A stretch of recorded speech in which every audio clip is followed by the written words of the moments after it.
Yes, good morning, good afternoon, good evening. Welcome back to Football Heritage TV. It is match day, isn't it? Yes, it is match day. And we are, because we're in Europe, we are joining the League Cup at this stage. And we've got Doncaster at home, which could be a very nice, easy win and safe passage through to the next round of the Cup. Or could it be a potential banana skin? We saw a few games last night that looked like they could have been upsets, but then the Premier League teams, in the end, their class shone through. Who am I talking about? Chelsea going 1-0 down to Lincoln and then winning 2-1. And Liverpool doing their best again to show the world that whilst they keep winning games, they're not actually playing that well. Yes, it was a mismatch of a team, a very mixed team, but Liverpool with another late winner. They're kings of late winners. And now tonight is the turn of Tottenham Hotspur. And yes, before you all ask, I will be doing a live watch along. Of course I will. I'll be doing a live watch along tonight. And then after the live watch along, I will be live on the Spurs 5. I think it will be myself, Stel, and possibly Lubo when he gets back from the game, because we can't do a show tomorrow night on the Spurs 5. A few people have got commitments. I've got my wedding anniversary. So yay me. Well done. Well done, my wife, for getting through 3 years of being married to me. So I won't be available. I think Stel's away. Johnny's got a meal. So anyway, so tonight, what we'll do is we'll do the watch along and then straight on to the Spurs 5 for the post-match reaction show. So that will be at roughly 10 p.m, depending on penalty shootouts and yada, yada, yada. Before we get going, big up to my sponsors, matchbingo.com and okjersey.com. Match Bingo, please, it's a good laugh. If you get, my sponsor was telling me yesterday that a number of people have actually joined from my show. So big up to those people. Match Bingo, scan the QR code, create an account. It takes about 30 seconds. And then whatever money you put into play with, they'll put 200% on top of that. So if you put in £10, they'll put in £30, for example. So it's good fun. I play it every game as well. And you get to play. It's like bingo, but for the football. So you can either do a game with a number of different things that happen in the game, i.e. corner. Brilliant tick. There's one on the line. A goal before half time. There's two. Someone hits the crossbar. There's three. And it's exactly like bingo. Or you could have 15 games and all the teams have to score, for example. So it's good fun. So get over there to Match Bingo. And the code for Match Bingo is FHTV. And for okjersey.com, shirts like this, the first time I'm wearing this one. To be honest, I didn't quite, when I saw this in a packet, I was like, oh, I'm not sure I like that. But it actually feels quite nice. So the shirts like this, okjersey.com. You can either go to the website or scan the QR code. You get an 8% discount if you use the code Savva. Please, if you use the code Savva, SAVVA, 2 V's. It's very important. I'm not precious about how you spell my name, but the code won't work if you don't put the 2 V's. My sponsor said a lot of people keep putting in SAVA, and then that's not the code.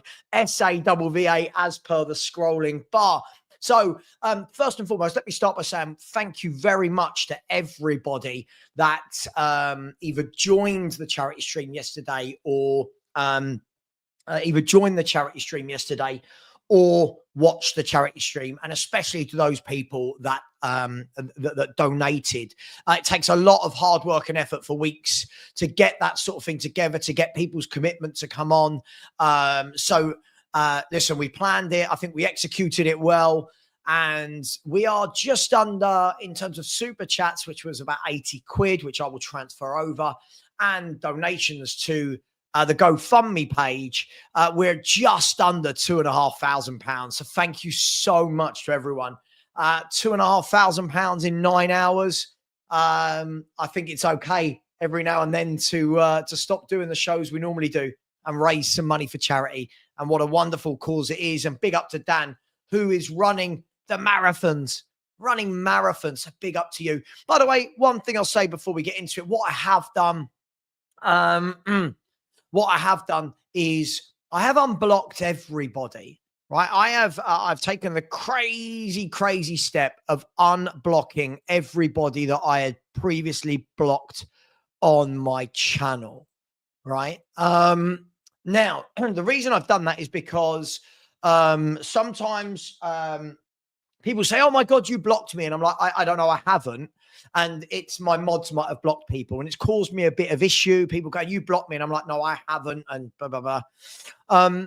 So listen, I'm sure we'll get a lot of trolls. But what we will do is, what we will do is I will block people for the moment. So unless it's really abusive, and feel free mods to block. But what I want to do is give everyone a chance, because I don't believe in all this rivalry. I don't believe in all of this. People shouldn't get second chances in life. So I've unblocked everybody. We'll see what happens. We might have some interesting things happen, but everybody's got a second chance. So when you see anyone say, now I'm blocked, no one right now, no one is blocked on my show. No one. Lies, one person. But that's where we're at. That's where we're at. So good morning to you all, or afternoon, or good evening. Smash the like button. Let's do all the admin. Smash the like button. Please subscribe if you haven't already. We are only 95 away from 23,000. So if you have not subscribed, please do. But today is match day. We are playing Doncaster at home. It doesn't sound glamorous, does it? But it's a cup game. It's a cup game. No, Matt is not banned. Matt is not banned. He keeps telling everyone he's not banned. He's not banned. He's welcome in here. He's welcome in here. But as I said, we'll give people a chance. As soon as people are rude or abusive, they're going to be blocked. So just, if everybody keeps it football, even if you disagree with me, then we're all good.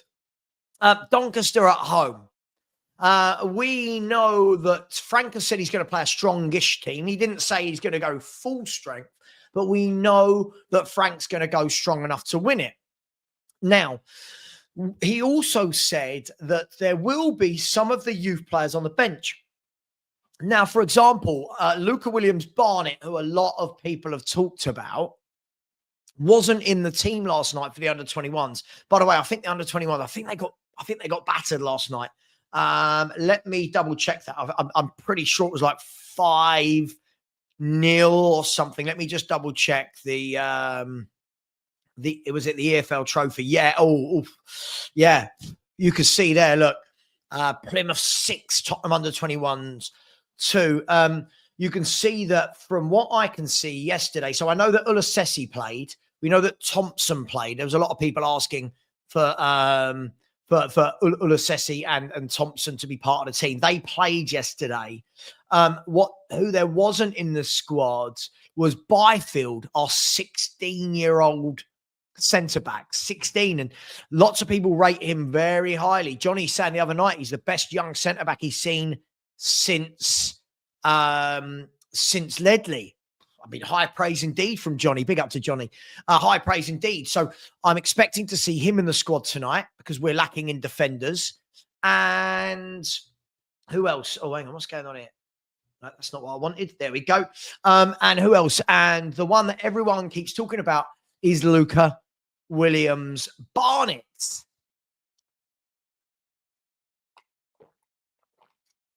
Good cup of tea, that. I like to wait till they're not piping hot so I can actually drink a bit. So the other one is Luca Williams-Barnett. Now, I must stress, these are kids. These are kids. So if we see any minutes from them, good luck to them. Let's let them have time. But I do like Williams-Barnett. What I've seen of him in the youth team, he does stand out like a sore thumb. He is that much better than everyone else. However, at 16, you're going to play men. Doncaster's going to be a team full of pros, aren't they? A team full of senior pros that have been there, seen it and done it.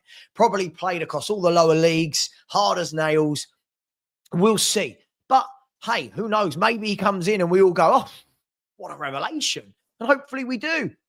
Hopefully we do. Well, look, listen, I'm just saying what Johnny said, but look, listen, I think we saw Byfield, didn't we? He came on against Luton. He looked very assured. But these players are young. They'll have ups. They'll have downs. They are very young. Very, very young. So we'll see, won't we? We will see. Do we think Solanke gets any minutes? Well, I think yesterday was his first day back in training. And I'm pretty sure that Frank said, let me get this right. Mawani, Solanke, obviously Madison and Kulu, Takai, Davis, Dragoshin, and there's one more. Ben Davis as well, and Basuma. So, you know, when people talk about injuries, we've currently got 9. You know, when everyone's going, oh, last year, we've currently got 9 first team players out. 9. So we've got injuries, right? We've got injuries, but I think because of that is probably why we will see, I think we'll see Dane Scarlett. I don't know whether that will be from the start or whether that will be off the bench, but I do think we'll see Dane Scarlett tonight definitely get minutes. I do think we'll see Byfield get minutes, and I do think we'll see Luca Williams-Barnett get minutes. Now, this is all dependent on how the game goes. If Tottenham Hotspur are 2-0 down, I don't believe the young kids are going to come on. Tottenham Hotspur are 2-3-0 up with half an hour to go. We might well do. Maybe one of them starts. I don't know. But I do agree with what Price said. I don't want the unnecessary pressure, the ungodly pressure. Yeah, I agree with you. I don't think we need to see that on these young players. Listen, and this is my worry. Like, if Luca Williams-Barnett plays well tonight, I'll turn around and go, God, what a really good performance. What I won't be doing is going, oh my God, look, it's the next Paul Gascoigne.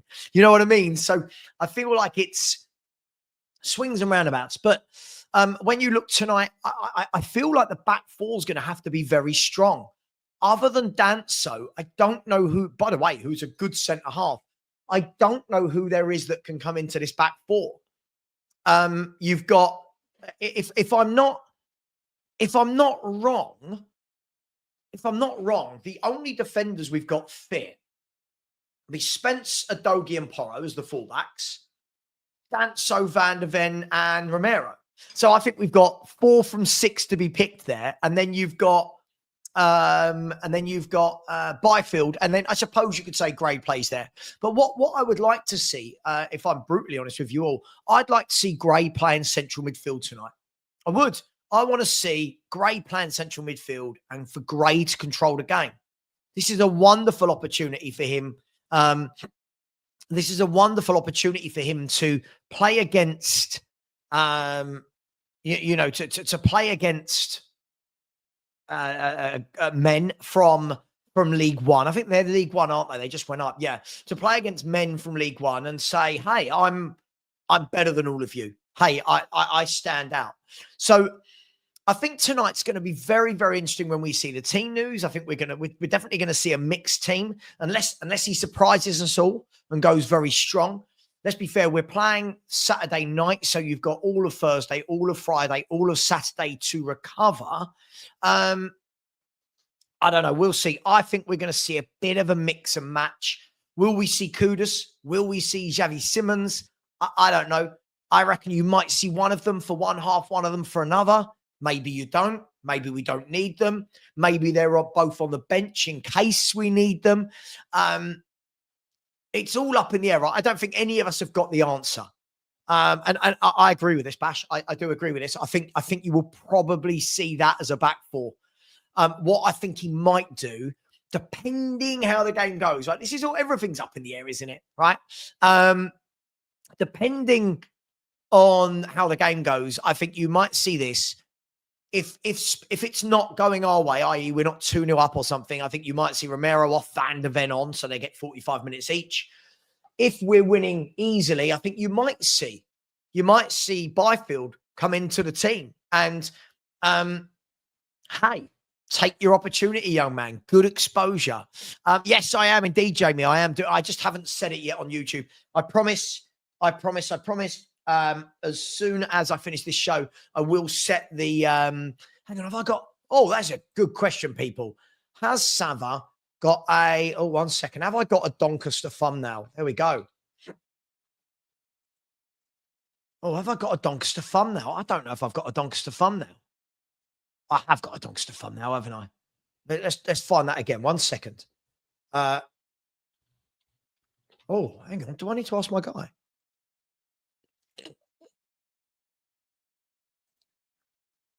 I don't know where it is. Hang on. Spurs v Doncaster. Hang on. Spurs v Doncaster. Hang on, have I got one? Oh, he has. He has. He's got it. He's got it. I did think that I thought that I had. Sorry, it's just one of those things where you need to have you need to have a thumbnail. So yes, we will be doing the watch along. Let me just check on let's check. Let's check. What time is the game tonight? I can't remember. Is it 8 p.m. today? EFL Cup. Tottenham v Doncaster 7:45, and it's going to be on Sky Sports Plus. It's going to be on Sky Sports Plus 7:45. That means my coverage will start at about 6:30. About 6:30, 6:45, something like that. We will move to the coverage. And listen, as I said, potential banana skin. Of course, all games like this are potential banana skins. Do I think we'll go out? No, I don't. I don't think we'll go out. I think we will. I think we'll go through. But you've got to judge against complacency, right? You've got to guard against complacency. You've got to be very, very careful. We saw Chelsea go 1-0 down last night. Everyone was in meltdown in the Chelsea fan base. We saw Liverpool, 10 minutes to go, 1-0 against the struggling Southampton. Then they get the win. Then Ekatike gets sent off. Brighton were the team, weren't they? Was it Gomez with 4 goals? You know, that's where that's exactly where that's what you want from a player who's a squad player, right? Come into the cup game, get your opportunity. Gomez, boom, boom, boom, boom, 4 goals. Fair play to him. That's what you want. Then you're knocking on the manager's door, aren't you? And going, hey, see me? Look what I just done. Put me in the 11. Give the manager something to think about. Chris, big up to you. Chris has said Kinski. I think Kinski will play. Spence, Romero, Dancer, Dogi, Gray, Bergvall, and Simmons. Okay. Johnson, Tell, Odeber. Yeah, I could see that. Gray, yes. Bergvall. Do you not think Sarr might start? He hasn't played, did he? He didn't play in the last game. He didn't come on. Do we think he's not going to play 2 games in a row? I don't know. I'm just throwing the question. I don't know. I have no idea who's going to play tonight. Xavi Simmons. I mean, without him, we've got no number 10. So does he play? Does he not? I genuinely don't know. What I will say is, do you guys hit the like button? Do you not? At the moment, you do not. 71 likes. Come on, we should have 200. So smash that button. Adiz said he thinks Romero will start tonight. Yeah, I think. I mean, if we're assuming that Kevin Danso is going to play, I mean, it would be bad not to play Danso, right? If Danso plays, he'll play on the right. Would you then play Romero next to him, or would you keep Van der Ven, or do you swap them about? I'm not sure. Maybe. If not, who captains the side? I genuinely don't know. Big up. Good morning to you, Alex. How you doing, bro? Good morning. Does Xavi start in a 10 tonight to provide the creativity for the likes of Tell, Scarlett, etc.? I'd like to see it. I guess with anything like this, managers have to weigh up a number of options, don't they? One, how fit is he? You know, there are lots of rumors going around that the reason he didn't start against Brighton is because he wasn't 100% fit. So we all get frustrated as fans, don't we? And we're like, start him. You're terrible. Start this man. Then we hear, oh, hang on, he might have had a little knock. I don't know the truth. I'd like to see him play. I think he would absolutely destroy them. But maybe he's on the bench in case we need him. Ideally, I don't think what we want to do, I don't think ideally what you want to be seeing is bringing players like Romero off the bench, Simmons and Kudus off the bench if they start there. I think I would rather start them, get the game wrapped up, and then sub.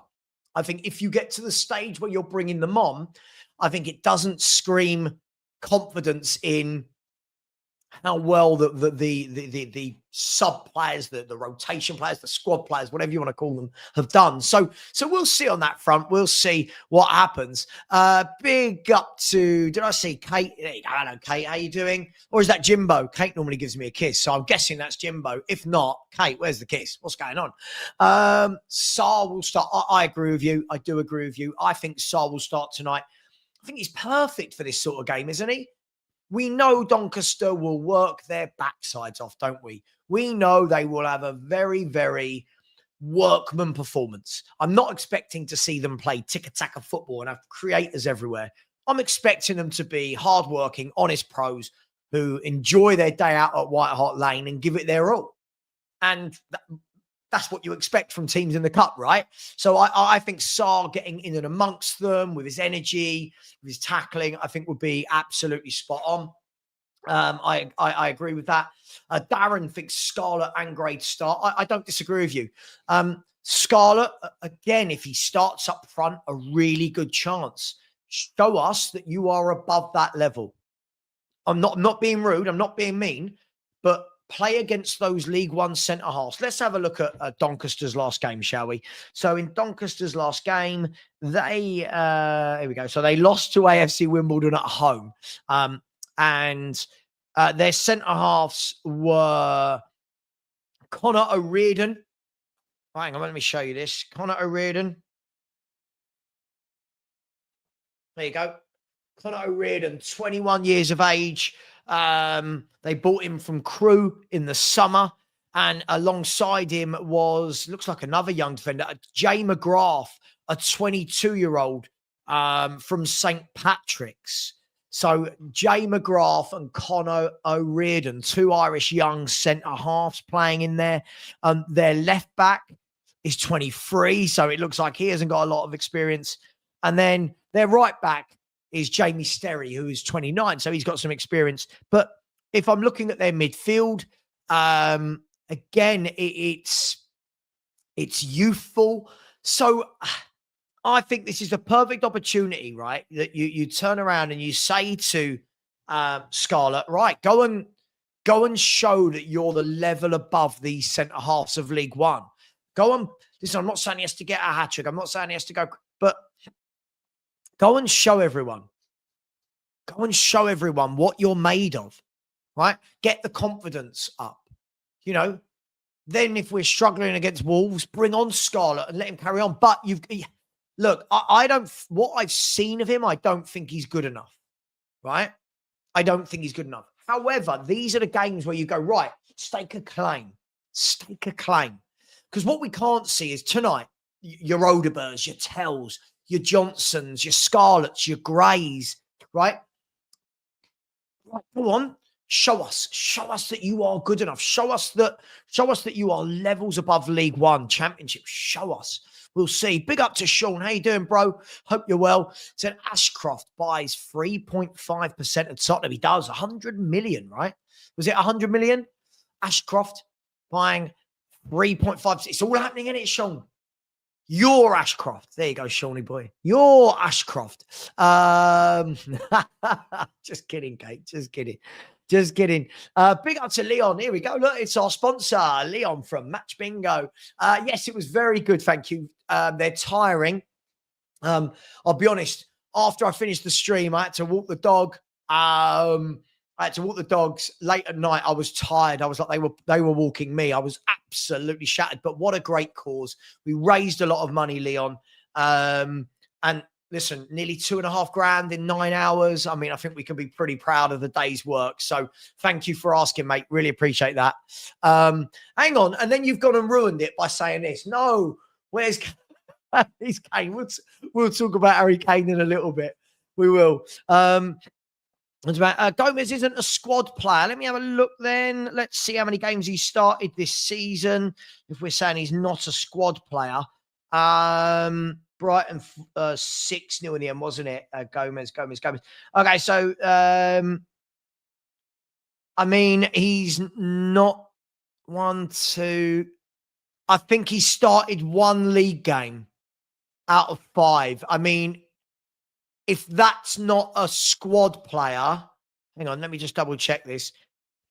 If that's not a squad player, I don't know what is. He started 1 of 5 in the league. That's the definition of a squad player. Morning, Matt. It said, morning, Savva, must win against Doncaster. I did tell everyone top 4-5 is attainable. Mate, it's early. We'll see. We'll see. It's early days. Let's not get carried away. Long way to go. I still think we are a Paulinho and Kudus injury away from being a very average football team. Imagine we lost those two. We'd have no DM. You've got no outlet on the wings. And again, if Xavi Simons goes down, you've got no creativity. It's going to be interesting. This is why I do not get carried away. We will see. I've got us down for 6th. If we finish 5th and get Champions League, superb year. If we finish 7th, I can't be too disappointed because I said 6th, but we'll see. I hope I'm wrong. I hope we get top 4, but it's very, very early days at this stage. Good morning to Godfrey, who said, morning, Savva. Donny use a 4-2-3-1 system. Yeah, I think we'll match that as well. 4-2-3-1 with old Billy Sharp up top, right? The old timer, the old campaigner. Big up to you. I'll let Sean go into this with you. There you go, Sean, if you're still there. Big up to Free the Right Side. How you doing, mate? Said Scarlett is still under 21s. He's senior next year and he counts as homegrown and club trained, but he's likely to be sold. Well, listen, I feel like he's getting to that stage where it is make or break for him, isn't it? Listen, do I see him as ever being the main number 9 at Tottenham? No. Doesn't mean I don't think he'll have a good career in football. We'll see. We'll see, won't we? Big up to Marianne. Thank you. It's a great show yesterday, Savva. Nice to see people doing good towards others. Yeah, listen, there's so much hate in the world. There is so much hate. You know, banter's banter, but there is so much hate. And I think things like this are brilliant. I've always wanted to do this. I said to my wife when I started this, I said, I've got to use this for some good as well. I've got to. We've all made mistakes in our life. I've made mistakes. But if you can do some good things as well, then you can have a bit more of a guilty-free conscience. And listen, everybody who helped yesterday was magnificent.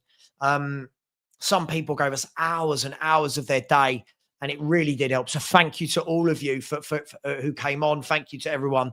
I think the 24-hour ones hurt. 24-hour ones hurt, but yesterday was just about right. Yeah, man, Hooks is a good guy. Hooks is a good guy.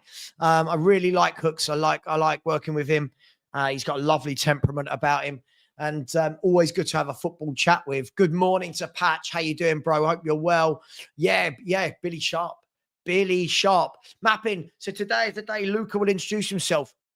I expect to see him on the bench for sure. I do. Him coming on, I think, will be dependent on the score of the game at any time, right? But yeah, let's hope he does.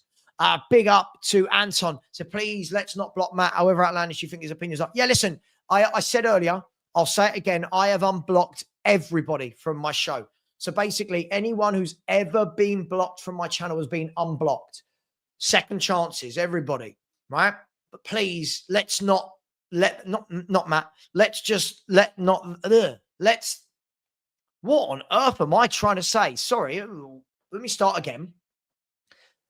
Let's not have that as a chance for people to just come in and abuse. Let's all talk football, and then we can all be fine. Finn, how you doing, bro? Big up to you. I said, I just want to see the clubs going in the right direction. That's my aim. I agree. I think everybody puts so much emphasis on 4th this year, 3rd this year, 5th this year. You know, we finished 5th, we finished 4th. For me, where we finish in a one-off season isn't my barometer. I want to see that we're doing that as a football club. And that doesn't mean we're going to just keep going. Otherwise, you're going to win the league, right? Doesn't mean that. What I want to see is that we stabilize. So if we do finish 4th or 5th this year, how do we kick on? How do we continue that for next year so that we don't go 5th, 10th, 5th, 10th? You know, how do we buy the right players? How do we build the club in the right manner that we sustain this level of performance? And that's why I always keep my feet on the ground. I know, listen, fair play. Anyone who wants to lose their mind and get carried away, knock yourselves out, go for it. That's why I always try and keep my feet on the ground, because we've seen it all at Spurs, haven't we? You know, if you look at the last 15 years, we've seen Spurs second. Some people will call it a title race, you know, against Chelsea and Leicester and yada, yada, yada. We've seen us 17th. We've seen us win the Europa Cup. We've seen us in finals. We've seen us lose silly games. We've seen us knocked out of silly. We've seen it all. So for me, I agree. I would just like to see a little bit of stability over the next few years. Would be really good for me. oh my God, Frank finished 6th. It's the end of the world. No. Get 6th. Okay, cool. If you finish 6th this year, fine. 17th to 6th, fine. How do we kick on next year? Now, that's not just Frank. That's the board, right? What are you going to do? What are you going to do and say, right, that's the squad we had that finished 6th. How do we give this manager a squad that we go, right, let's go 1 place higher, 2 places higher? That's what I think any football club should be aiming towards. How do we slowly but surely increase our stability? And that's why you look at Arsenal, you look at Liverpool, the Chelseas, the Cities, their stability as football clubs. They're always, we can point to the odd season where Chelsea were there, but their stability, they're always, these clubs, always in that 4 mix, aren't they? Always. And Spurs were there for years, and then just tumbled away a little bit, didn't we? And it was that and that and that and that and that and that. So I agree with you. I agree with you. That's a good comment. JB has said, did Lord Ashcroft sell shares to his son, or are they from the minority shareholder, which would give the Ashcrofts 13%? I haven't actually read up on this a lot this morning. I was doing a few bits today. Sean is your guy. Sean is in the chat, I think. Sean, if you want to come on, let me know. You know you're always welcome. Sean, if you want to come on, feel free. Sean, you free. He probably won't be. He's probably got shows. But if he's free, he can come on. And I've not read up on it. I do apologize. I've had a few bits to do. Believe it or not, as well as doing YouTube, I do have life and stuff to do. Actually, yeah, Sean's done a video on it. Right. Sean's done a video on it. He's going to come on. He's going to come on. Okay, there we go. There we go. How do we do this? Why have I suddenly forgotten how to be a YouTuber? Sorry, I'm so tired from yesterday. Here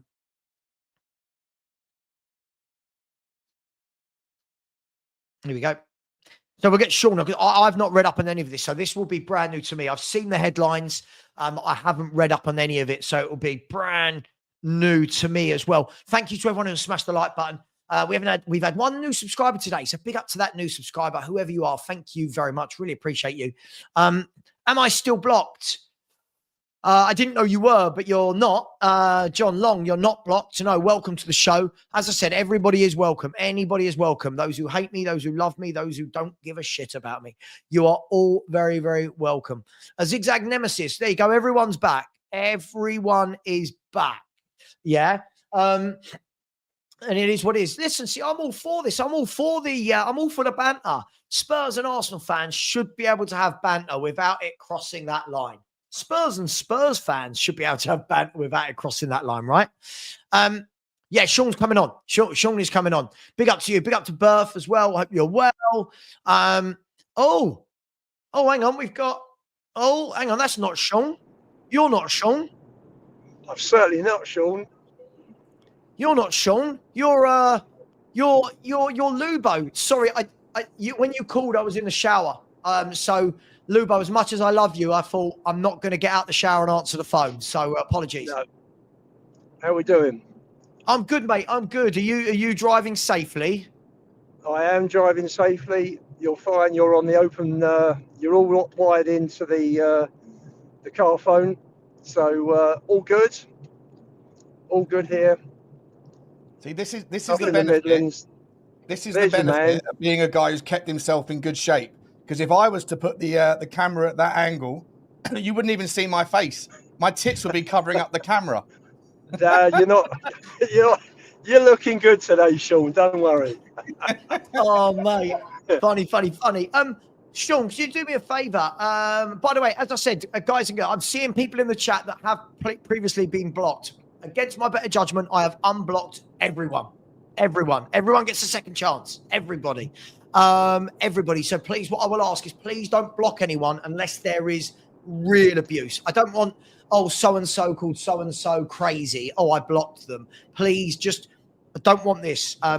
It's causing me issues. People on other channels going, you blocked me. And I'm like, I don't know who you are, mate. So just don't block anyone. So anyway, Sean, could you do me a favor? I've seen the headline. I've been busy this morning. I've seen the headline. I don't know anything about it. All I've seen is that Ashcroft has spent 100 million to get 3% of shares. I could be completely wrong. Can you explain it to myself and others who haven't read up on this yet?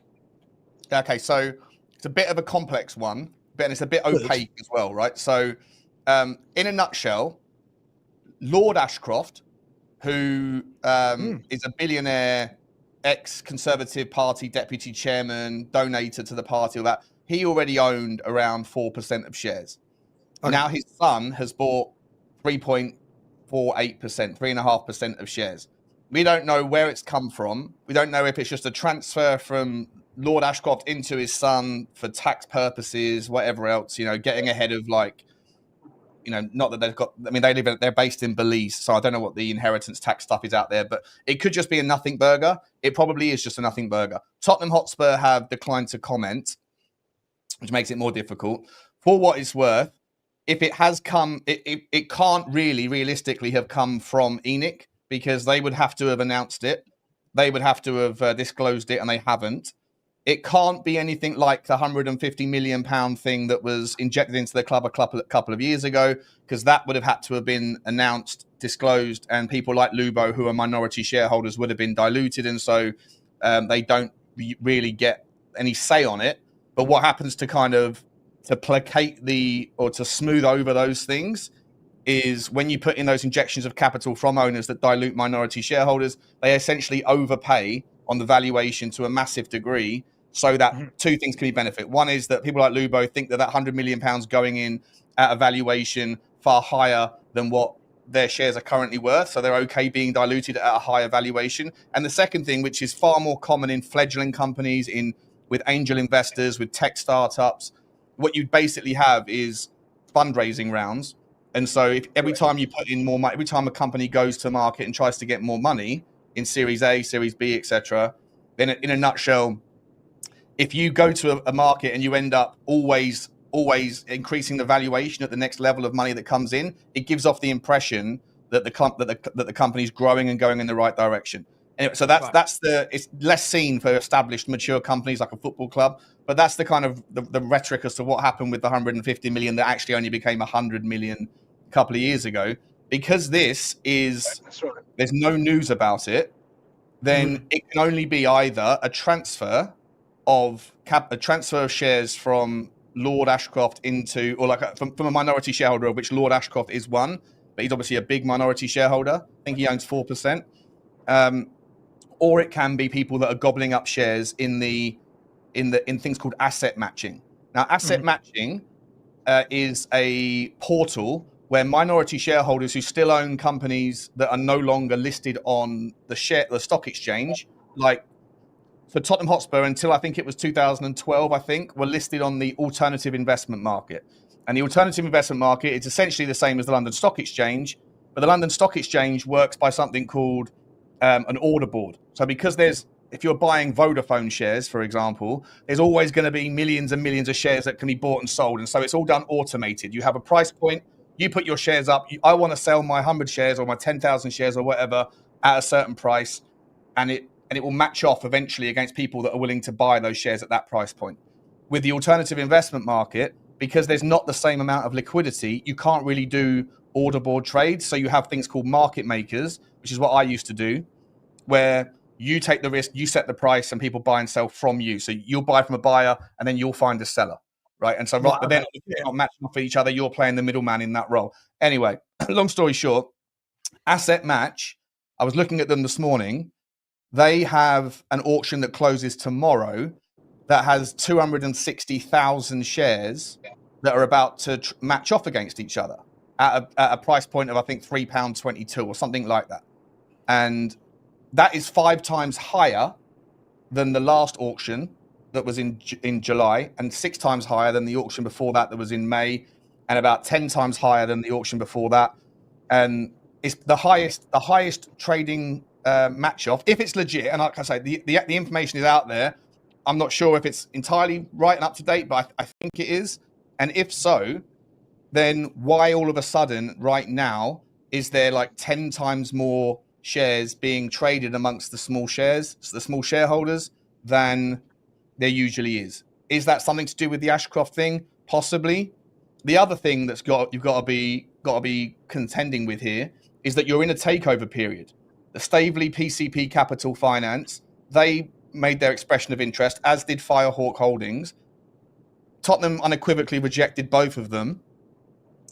Staveley and Firehawk have 28 days until the 5th of October to put up or shut up. Staveley already came out and said that she's not interested. They're not going to make a formal offer. Doesn't mean that they can't buy up small shares. It doesn't mean that they can't take a stake of a minority shareholder thing. And as far as Firehawk goes, we haven't heard anything from them yet. And so they've only got 10 days or whatever it is to be able, 12 days or something, to be able to come out and make their intentions clear. The fact that the actual thing is happening. Can I ask about that? So I was reading about this on a holiday. I'll be honest, this isn't my area of expertise. When the news came out, right, that what was it, Firehawk Holdings plus the Amanda Staveley side as well, right? When it came out that both of those had expressed an interest in Tottenham, and it said that both those companies have to formally express an interest, right, by X date. Yeah. If Spurs have rejected it, why do they have to actually come out and express it by X date? I don't know if I'm being ignorant to this. Why? It's just the takeover code, right? It's just the code of how takeovers work. That you basically go to market and you say, you know, we'll speak to you behind the scenes and say we'd like to, you know, maybe buy the company. We're interested in knowing what's going on. Tottenham have a duty of care to its minority shareholders. They have to make these things, like Lubo, they have to make these things known to the public so that they're not getting sort of sandbagged and lies. And because Lubo's not aware of what's happening in the boardroom, but he is actually an owner of the football club, therefore he does have a right to know. And so if someone makes an expression of interest, the football club have to come out and announce that. They can make their intentions clear and say, we're not interested. But that doesn't mean that Firehawk or anyone else can't come up and say, listen, well, I don't care if you're not interested, right? Here's £10 billion. We want the company that much. And so they have to do that within 28 days of the initial announcement. That's the takeover code rules.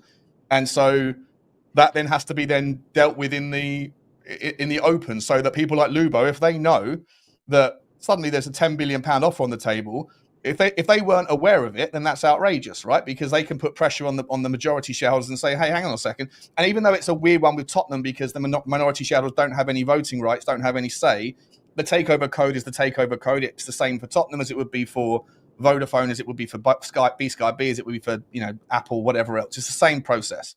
And so, long story short, Firehawk haven't said anything. If they don't say anything by next week, then that's it. They're blocked for 6 months. But they should come out and be clear around what their intentions are. But what's interesting about this Ashcroft thing, by saying what their intentions are, so they'd have to come out and say whether they want to buy a share or whether they want to buy the whole thing. Just a takeover, right? So they can say not interested. We're not like, if you don't want to sell, we're not gonna put up an offer. But that doesn't mean that they can't do things like what might be happening in the asset match, which is buying up all of the minority shareholders. So, but if they wanted to make a formal offer of 3 billion or 4 billion, then they have to come forward in the next 28 days. It's put up or shut up time. And then after that, Tottenham Hotspur are allowed to then go, that's it. You've had your 28 days to make an offer. Now you haven't. You can't do it again for 6 months, so that it doesn't disrupt the ability for any company to get on with their business, not knowing where they stand with potential bids, right? So it's that 28-day window is there to protect the business's ability to get on with their business. It stops companies and like competitors just constantly muddying the waters and making people uneasy and just disrupting the flow of people doing their business. It also protects the minority shareholders from not knowing what's going on, and they should be allowed to know what's going on. So to me, the Ashcroft transfer. Sorry, Lubo, go on, mate.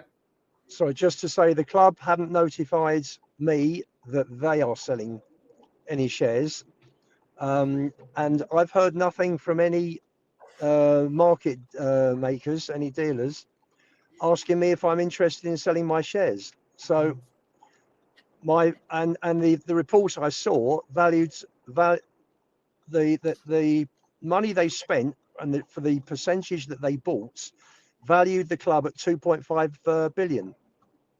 Yeah, and what's even more interesting is if you look. Have I got it up on the thing? In fact, Lubo, sorry, if you want to just share the thing for a second, mate, I'll show you on the screen right now. Yeah. Asset match is an example of one of these off market. Where's my thing? Hang on. Where is it? Company profile. Here we go. So this is one of these companies, legit company, or done by the FSA, all this stuff. So regulated, it's legit company, right? So if you look at this, so the current indicative share price, and this auction apparently closes tomorrow. And if you see here that they're buy orders, so this is like an order board style thing, but because it doesn't happen all the time, the auctions close in certain periods. There's 246,000 shares that are willing to be bought by 4 different buyers in total at £3.22 per share. And there's 295,000 shares that are willing to be, there's 266,000 shares that are willing to be sold, but from 2 investors at £3.22. So if this is legit, and I haven't verified it, but I know that Asset Match is a legit FCA regulated company, and if it's up to date, and I think it is, then tomorrow there'll be 246,000 shares that trade off at about £3.22. So about 800 grand's worth of shares, which isn't a lot, right? But if you come down here and you see that these are the volume of the auctions that have taken place over the last 12 months, the last 18 months.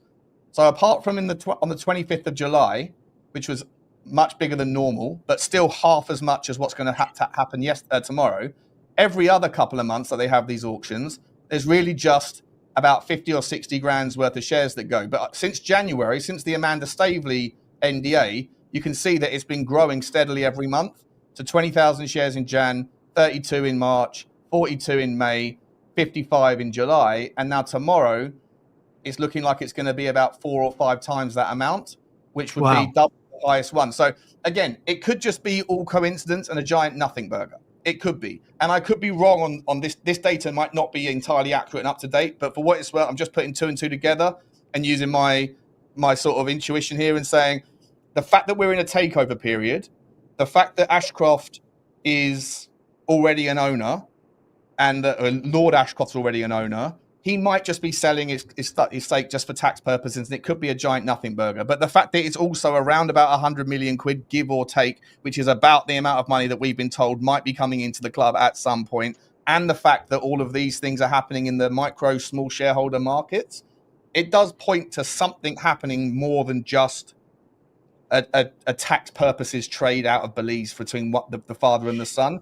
But like I say, I'm not dying on the hill, and I certainly don't want to stake a reputation on, because I could be well wrong on this. But I'm just trying to put 2 and 2 together and getting to a number that hopefully isn't too far from the truth. Could be anything here. Like everything with Tottenham, it's never clear, is it? It's never clear.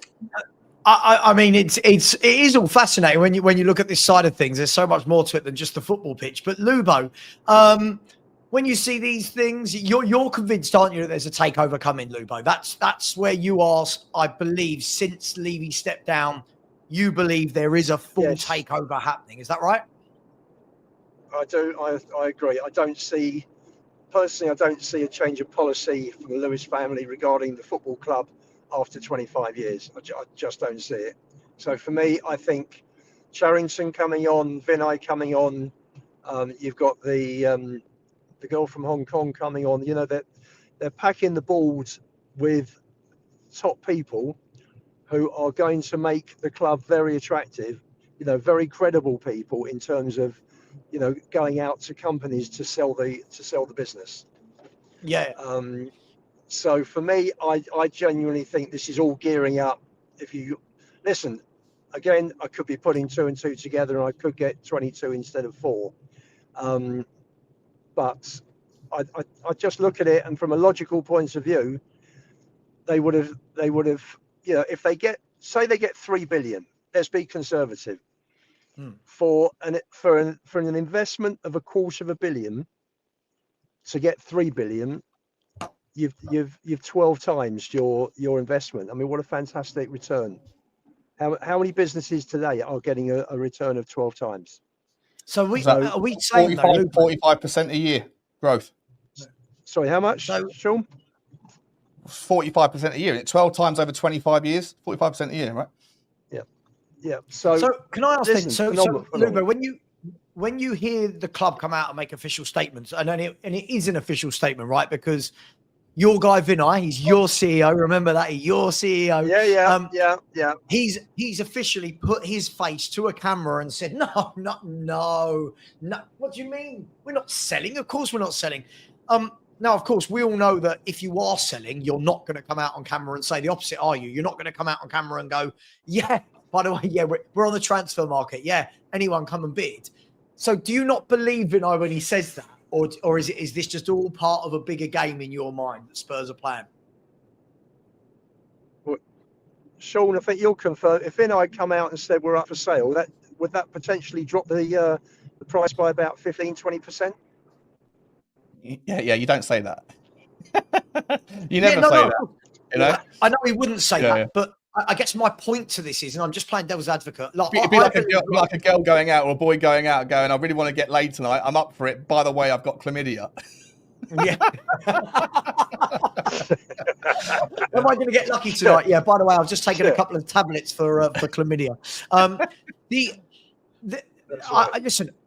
I of course understand that, but the point I'm making is when because Vinay addressed rumours, didn't he? Which is, we never really address rumours, and we haven't addressed rumours for years. But Vinay did address the rumour that we're not for sale. Did he need to come out and say that to clarify? Was that intention? I don't know. I'm just spitballing. Well, it's a bit like playing hard to get, isn't it? You know, if people want the club, then you come back with an offer that's going to make them sit up and say, "Hang on a second, maybe we've got to relook at our position here. Maybe this is too good an offer to turn down." Listen, every business has its price, doesn't it?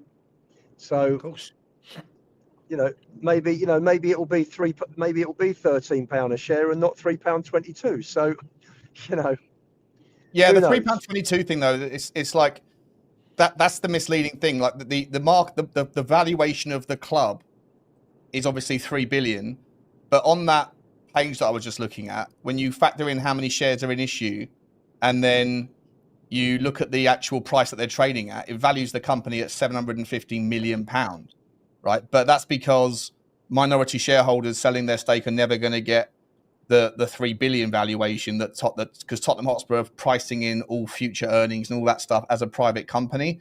So it's a different sort of it's an entirely different argument, an entirely different sort of ecosystem, if you like. The minority shareholders can buy shares, but they can't do anything with them at a discount to what I could go and buy shares if I wanted to tomorrow in Tottenham at 700 million, at the valuation of 750 million.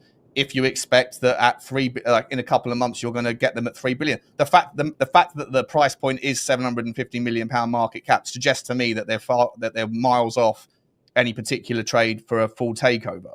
Because even if minority shareholders come in and buy 10%, you still don't get any voting rights. It's just sunk cost until some period, some point in the future when Tottenham finally do sell.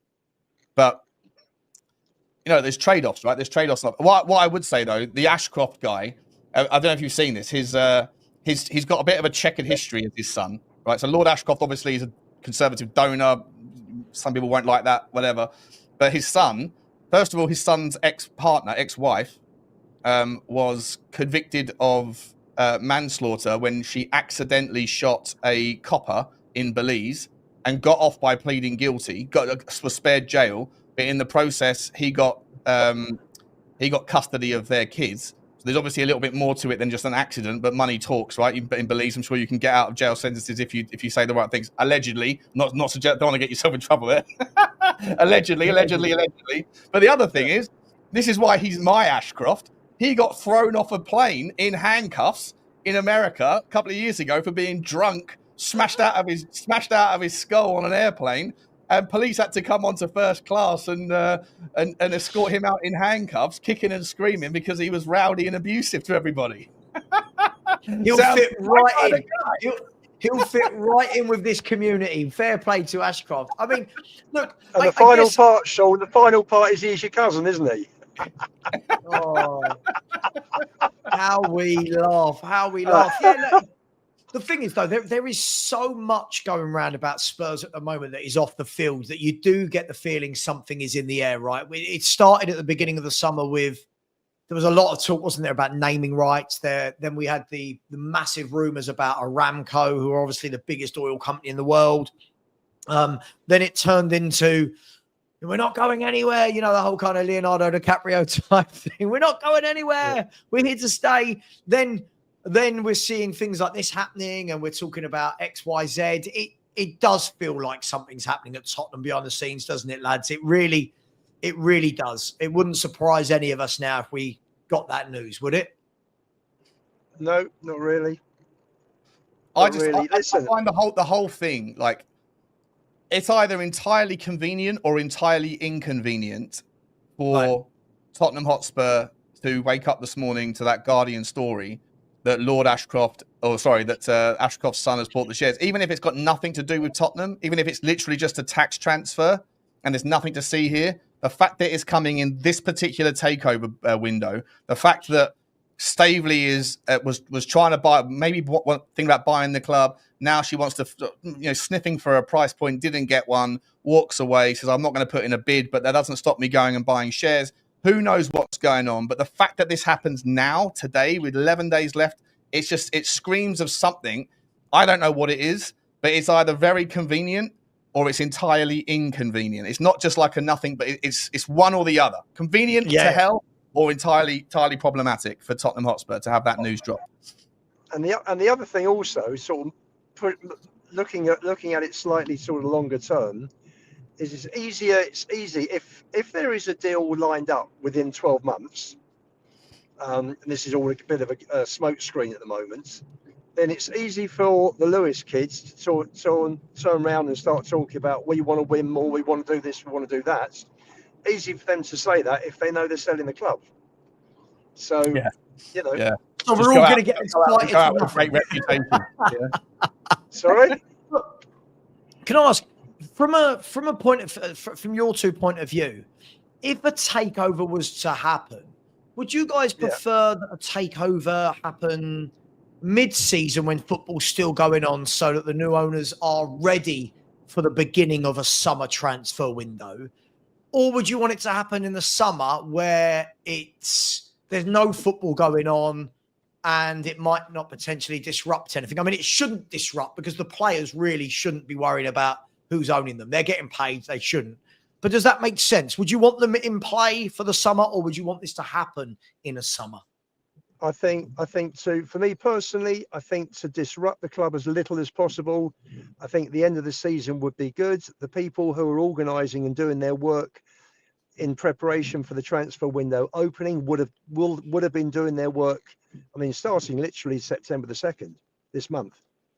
So sure, but doesn't but Luba, my point on that is, doesn't that change the goalposts of what happens? So what I mean is, if you've got that, obviously you've got the recruitment analysts, the director of football, the recruitment team, the scouts, they're all looking right now with how the club is run now. And you're saying, this is your words, not mine. This is your words, not mine, is that you don't expect to see a change in strategy because it's still ENIC. So what they'd be looking at then would be very different to, let's say you get the dream owners you want who come in and go, bang, bang, bang, here's 80 million signings on 300 grand a week. My concern is, if that happens in a summer, is that what happens is we spend all summer with the takeover news, that then when you get to the signings part, you go, oh, well, they've only just arrived and you've missed another summer. Does that make sense? And now all of a sudden, all the work you've done for the last year in the transfer market might not be relevant to what the new owners want. I'm just playing devil's advocate. You're on mute, Lubo. I know that much. You're on mute, Lubo. You're on mute, Lubo. He's not on mute, is he? He's not on mute, though. I can't hear him. Can't hear you, mate. Can't hear you. Lubo! Hello, Lubo. We can't hear you. We can't hear you. Can't hear you. We can't hear you. I'm sure what he said was probably very good, but can't hear him. Probably nothing like specific though. Just subjective. Yeah. As long as they give their best. As long as they give their best. Try turning it off and turning it on again, like in the IT crowd. Factory reset. Sean, do you see what I mean by that, right? Is you can plan for this is how we want to run the club, then new owners come in who want to run it. 100%. 100%. Yeah, like the what's his name? The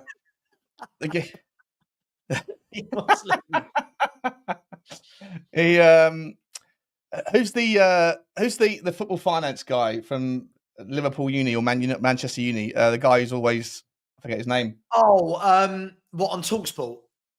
No, not him. Not that's oh god, my mind doesn't. I don't have a copy. Yeah, Stefan Borsa, but not him. The guy that's on Twitter that's big. Anyway, the guy came out yesterday, the big one. The guy came out yesterday and said, right, Tottenham needs to be careful because, look at other clubs that have changed too much in their boardroom structure too quickly, too many changes, and it just creates mayhem. Look at Manchester United, right? When they went from Sir Alex Ferguson and was it not Brian Gill, someone else Gill, I forget his name, David Gill, David Hill, whatever. Yeah, he those two were like peas and carrots, and then it all just went bang, bang, bang, bang, bang, too much too soon.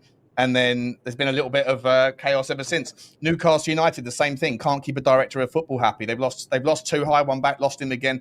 It's chaos, right? So, and I think that you're right. When you get in new owners, if you're getting new entire owners in, are they going to want to have Vinay around? Is Charrington necessary then? No, right? So he's going to go.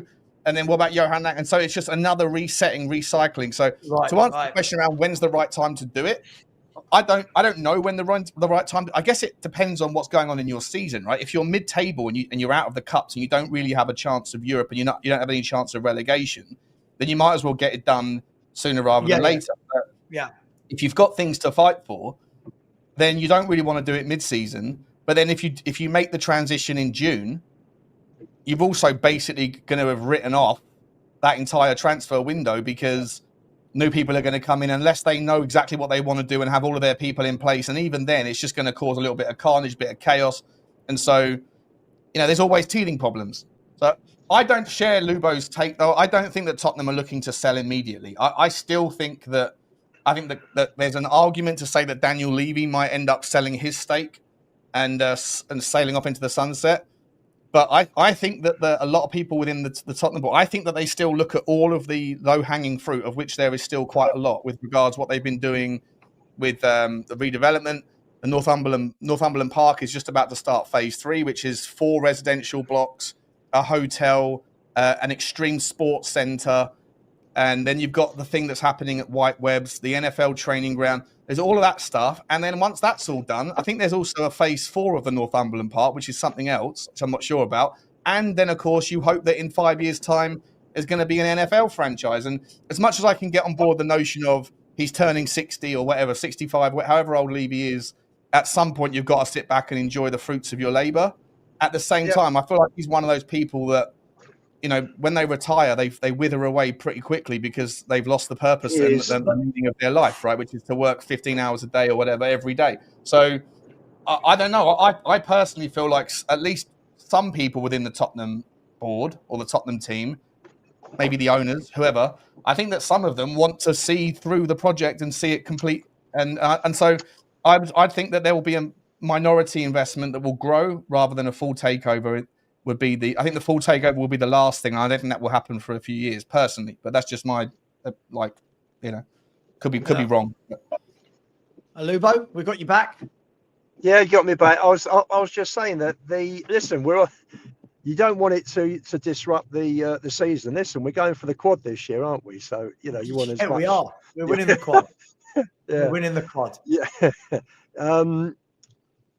That obviously conversations are going on for several months for a takeover of this size. So, conversations would be had with key members of staff, obviously, while this was going on, so that everybody was aware of what the new owners would be coming in with, what sort of money they'll be bringing in. The last information I heard a few months ago was that when all this money came up, and we were going to spend 120 million in 2 days, weren't we? With Takai, Kudus, and Gibbs White. I was hearing that there was 300 million on the table. money's coming in for naming rights for the stadium, and that's going to grow from those owners. That's going to go literally. That's going to evolve from a naming rights situation into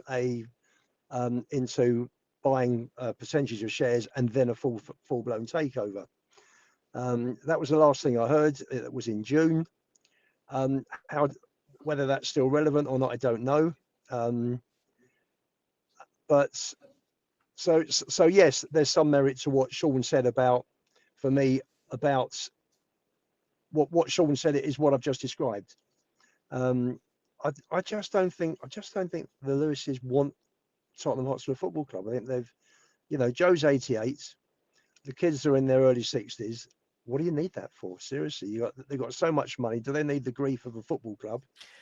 I'll be honest. If you said to me you could have £3 billion or own a football club and all that pressure, I'll quite happily sail off into the sunset with my £3 billion and exactly. When you got people like Sean Butler who marches every time we change for Tottenham, there's a demo and like Enoch out. What would I want that grief and that aggravation? Can I tell you what I want to happen? Four out of five. I was there. What I would love to happen, this is purely so I can see Lubo's face. I'd love Spurs to get taken over in a Stavely Levy cohort. Stavely Levy, the greatest success story of all time. Yeah, Stavely and Levy. We've got that's really good, interesting. Lubo, would you take Levy back if it came with the Sultan of Brunei as the backer? Providing two things. Firstly, you keep Levy away from the football and he doesn't micromanage. No deal. No. He's involved in the football. No. But he's working with other people's money. No, I don't want him. My chairman. I've got loads of clips of Lubo, by the way. After Lubo's special yesterday, Sean, that Arsenal are winning the league. After a Lubo special yesterday, I think they'll win the league this year. I think they've got the best squad. They've got the strongest squads. And the I think Gooner up here. No, I'm not a Gooner. That's how we're spinning it. Don't worry about that. Please God a million from now on. Yeah, please God, a million times I'm wrong, but I just think that they look at the money they've spent, look at the strength of the squad they've got. If he's going to do it, Arteta, it's still got an absolute bozo of a manager who thinks he's smarter than he is. Yeah, exactly. Arteta's the biggest weakness in that squad. That's where they need depth. He is. I agree. No, I agree. But I think when the players cross that white line, Arteta's got no sway over it. They will go out and they'll do their thing. Is that true though? I mean, if that was the case, we could say that for any manager, couldn't we? We could say, sure. We don't like Conte, we don't like Ange, we don't like Jose, but once they go over that white line, they've got no say. Well, they have, because they set them up, they set the tone, they replace them depending on if they stick to instructions. So I'm not sure that's particularly true, but Lubo's a gooner. We know that much now after yesterday. Lubo is a gooner. Just trying to find it. Hang on. Is it this one? Listen, you asked me a question. I gave you an answer.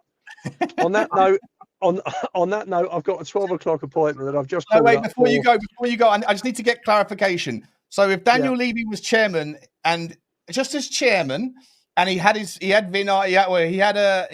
footballing director of football like Monchi, and you have someone with more wealth in the ground than has ever been printed in the history of humankind that's now behind us. You're still going to say no, thank you. I'd rather keep the Lewis children because their new ambition looks different. It hits different.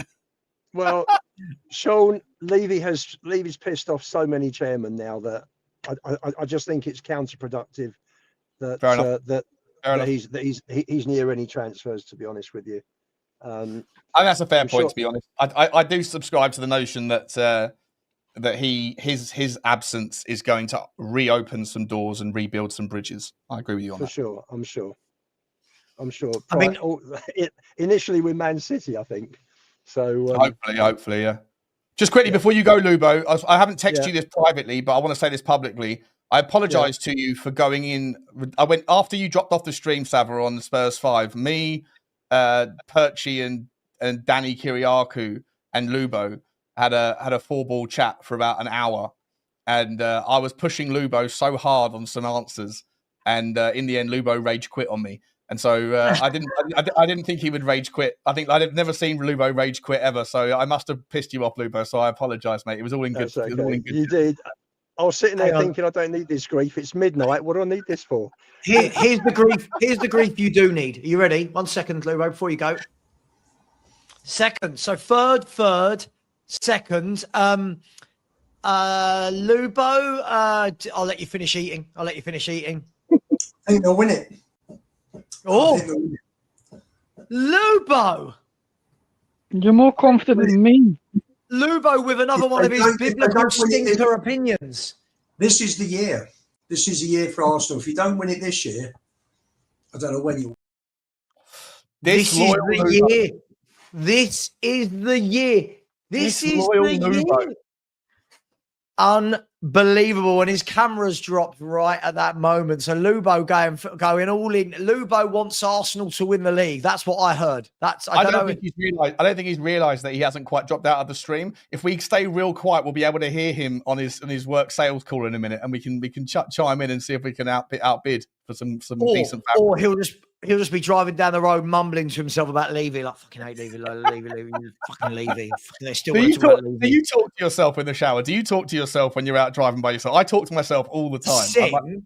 I sing in the shower nonsense. Like I sing nonsense. Like I just like advert theme tunes and stuff. Like nothing of note. Like I have debates with myself, playing the other side of a Tottenham debate. If I'm talking about Levy and I hear someone else, I'm in the shower and I'm going, no, Sean, that's not how it works. Daniel Levy, I'm going, well, hang about there, mate. And someone's going, who are you talking to? Like myself.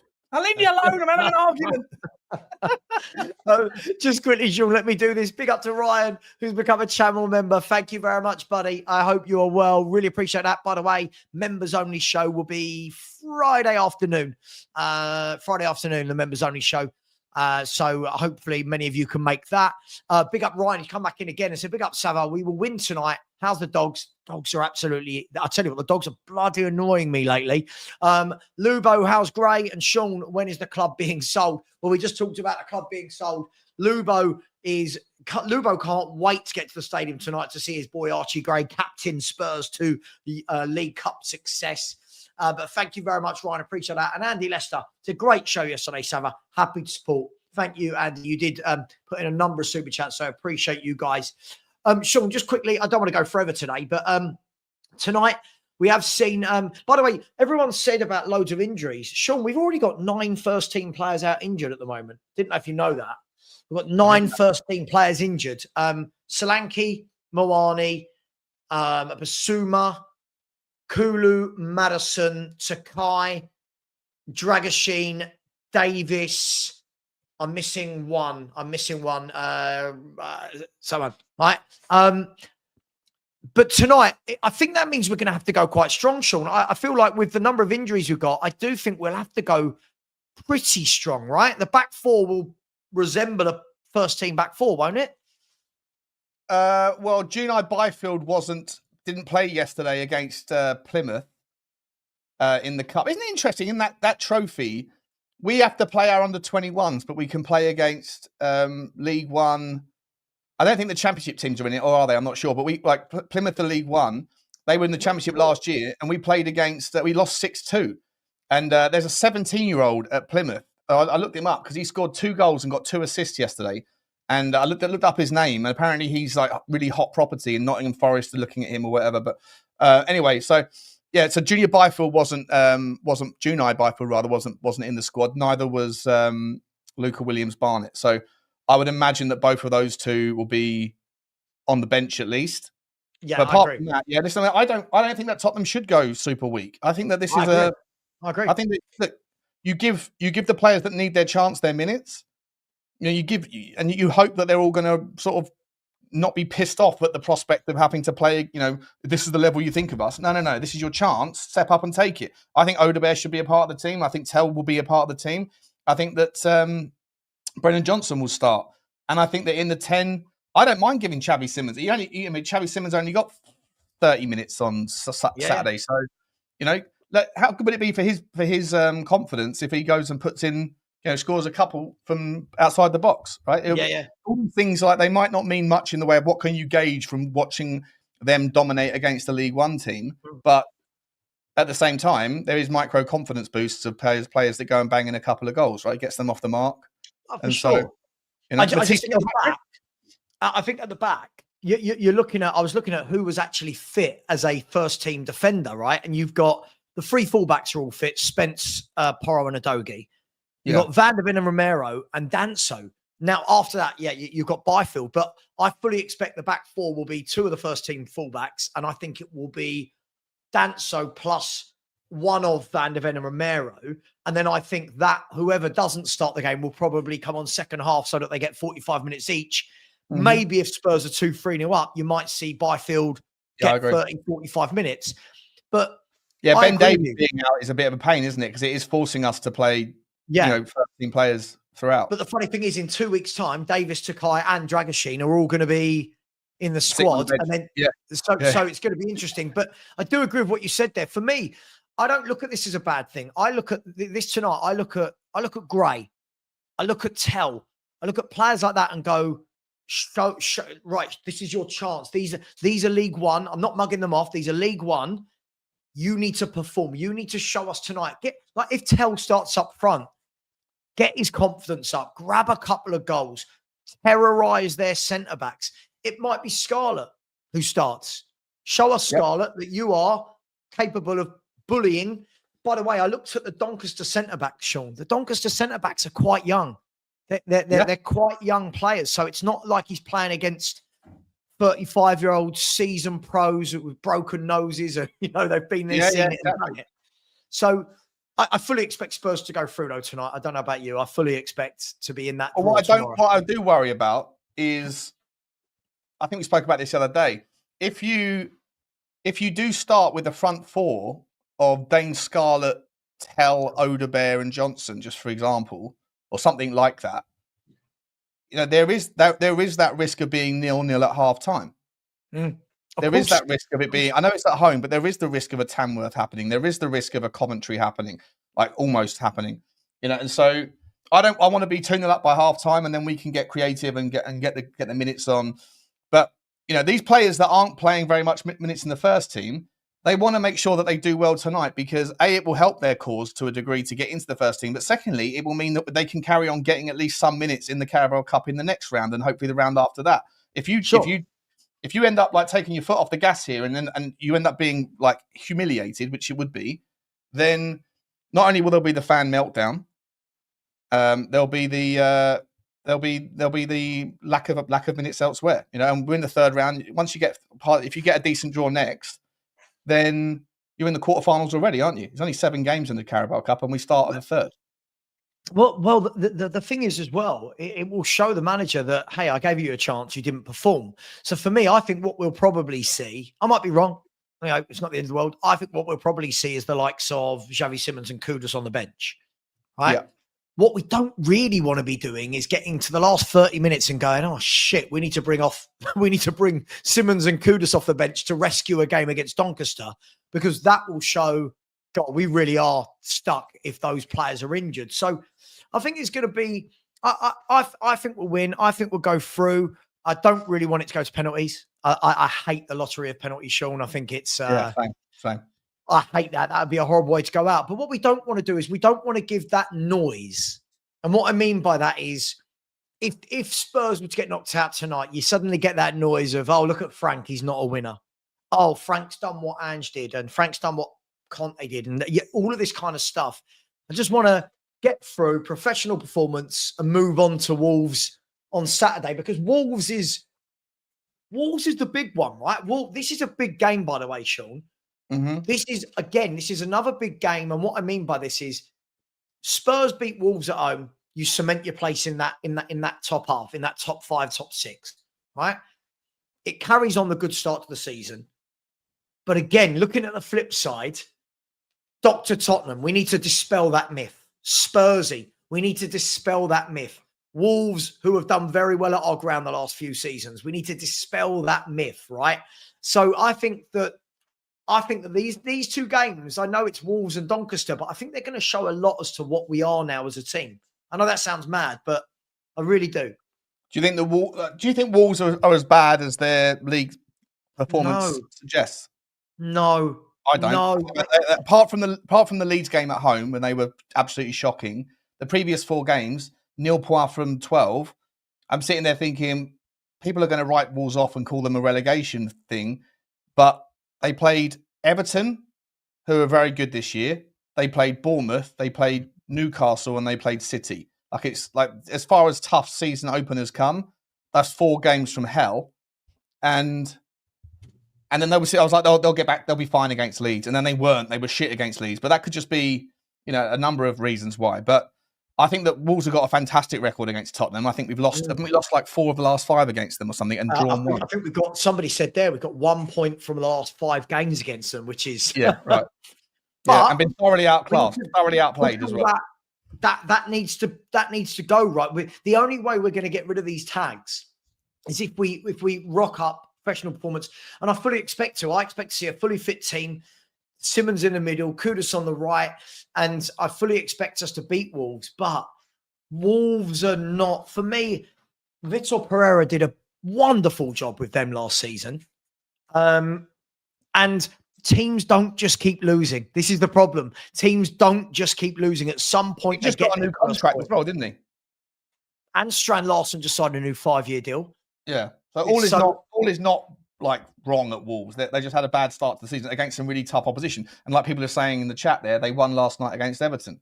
They lost 3-2 to Everton in the league on game week 2, but they got their Carabao Cup. So that's another reason to sit there and think, yeah. No, of course. It's, you have to beat them. It's interesting. Look, Sean, I am going to end the show because I've got a show at 3 just for an hour, and then obviously we've got the watch along tonight. You're going to the game, aren't you? You're going to White Lane. As it stands, I am, but there's part of me that feels like I might not. I don't feel great. So I'm detoxing from the alcohol. So. Oh yeah, it's bad when you detox from alcohol. It keeps you going. By the way, guys, so just to I'll be back live at 3 just for my usual hour of Football in 60 with Charlie from Blue Brother CFC, and then tonight about probably we kick off at 7:45, probably about 6:30, 7:45, do the live watch along, and then straight after that, it's definitely Stella and I from the Spurs 5. I don't know who else, depending if Sean goes or depending how quick Lubo gets back and all that kind of stuff. We'll have a post-match show because the Spurs 5 will not be live tomorrow night. The Spurs 5 will not be live. No, I won't be back in time. I went back in time then. Definitely not. I didn't know we were doing. I didn't know it was off tomorrow. I didn't know it's. It's my wedding anniversary tomorrow. Okay. And congrats. If I don't, yeah, that's one that you don't. So, hey, we can't go for our anniversary meal because I'm streaming about Tottenham. Spell's not available. In the future, the Spurs 5 will be big enough where other people, the audience, have an anniversary and they go, "Sorry, love, can't." Spurs 5 on a Monday. Yeah, exactly. So join. Definitely Stella and I. Lubo will join after the game. It depends whether Sean goes. All that stuff. We'll set that for 10 o'clock tonight. And other than that, we'll see you all later. And I've got what's this? Lee, who is a channel member for 7 months. Big up, my man Lee. Said my Lubo's blood runs red. What in the Campbell? Is Lubo the new Sol Campbell? Is Lubo the new Sol Campbell? You traitor, Lubo. This is the year, he said. This is the year of Arsenal. Unbelievable. Guys, thank you very much. Much love. I'll see you at 3 p.m. Take care. And as always, hang on. What a horrible guy. I should redirect. Let me redirect you all somewhere. Is anybody live is the question. Customization. Redirect. Who's live in the Spurs sphere? I can't see anybody. I'm going to send you over to Halftime Hooks. Show some love to Hooks. He's a good content creator, good lad. Please, when you get over there, just type in Savva Raid. He did help me out yesterday with a watch along. So much love. Take care. And as always, come on, you Spurs.